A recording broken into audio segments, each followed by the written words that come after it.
Good morning, everybody. There's a lot going on out there, so let's get started. We're heading toward the 4th of July weekend.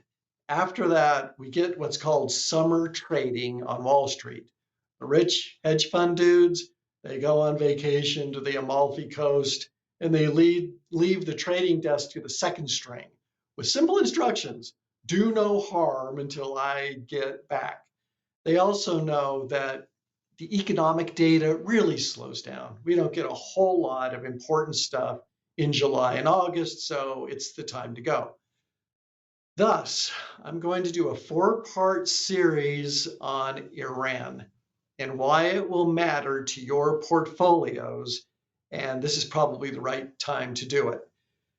So you've seen what's going on in Iran with the attacks and non-attacks and so on. Why is it, though, that every president since Clinton has had to deal with Iran? Clinton, Bush, Obama, Trump, Biden, Trump, Iran, Iran, Iran. What's going on here? My take is it's something much bigger than nuclear weapons. And a lot of it has to do with their geography. And so today's segment is going to talk about trade routes and how important these are to both the East and the West. So as the setup, this goes way back. There was a man by the name of Sir Alfred John Mackinda, who was a very influential British guy back when the Brits had the empire. And the British were terrified of one thing. They knew that India was key to the empire, and they saw only one foe who could potentially take over India and thus blow up the whole British Empire thing. That was Russia. So they had this theory. It was called the island of the world theory. And it was this: whoever controls this part of the world, the center part between Asia and Europe, controlled the world. And that's what Mackinder put forward. And actually, the British kind of believed even prior to it. I'm not sure it's true, but that's what they believed. So when the British set up trade routes out of India, and I will show you the map, do you see the blue line that starts there in Mumbai, India? Well, actually, there's more than one port there along the west coast of India, but the trade started there. Follow the blue line.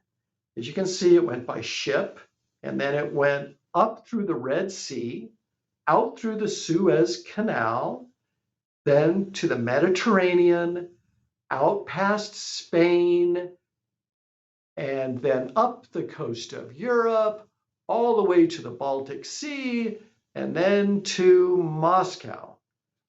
All right, what is it about that route that stands out to you? It was pretty much an ocean route. And Britain was a sea power. And what it did was it isolated Asia, and it isolated the island of the sea part and kept everything under control of the Brits and basically the Europeans. We have been using that trade route forever. Things just sometimes it works, and there's inertia. Well, several years back, Putin gave a speech and talked about building a Eurasian empire. We'll talk about that on the next segment. But now I want you to look at the red line. This is called the International North-South Transport Corridor. Notice it still starts on the west coast of India. And follow the red line. You see the first dot, Habahar? That's a port in Iran. And then you go up to the next port, Bandar Abbas. That's in Iran as well. And then it goes north up through Tehran, Iran, then up through Azerbaijan into, well, all the way up to the end of Moscow. That's a land route. Russia's a land power. And what does that route do? That route cuts off Europe and basically emphasizes the parts east. Whoever controls the trade controls an awful lot of wealth. And this is one of the counters to the West that the East has been trying to build for a long time. And it starts with Iran. Now, I remember about 2 weeks ago by now, the bombing started in Iran. And I want you to look at this map. Now, this is a little harder to read, but if you start you see the first little box there at the bottom where it says Tehran. Well, that's clearly in Iran. Follow the dotted line, and it goes through what? Kazakhstan, Turkmenistan, Uzbekistan, and it ends up in China. That's a rail route that they have been building for decades. And that rail route was opened up for business, coincidentally, about 2.5 weeks ago. Thus, what's going on here? Is it really just all about nuclear weapons? Or is there something bigger going on? Who's going to control the trade routes?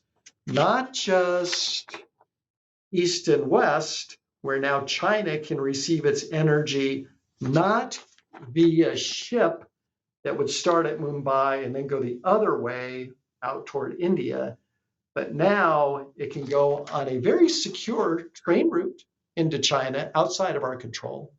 And so not only do we have a north-south trade corridor actually already in effect, but now an east-west trade corridor in effect as well. And who's at the center of it? Iran. So with that as our first installment, next week we'll move on to something else. And within 4 weeks, I think you'll understand why every president has had to deal with Iran and what it has to do with your portfolios. With that, I'll turn it over to Walt.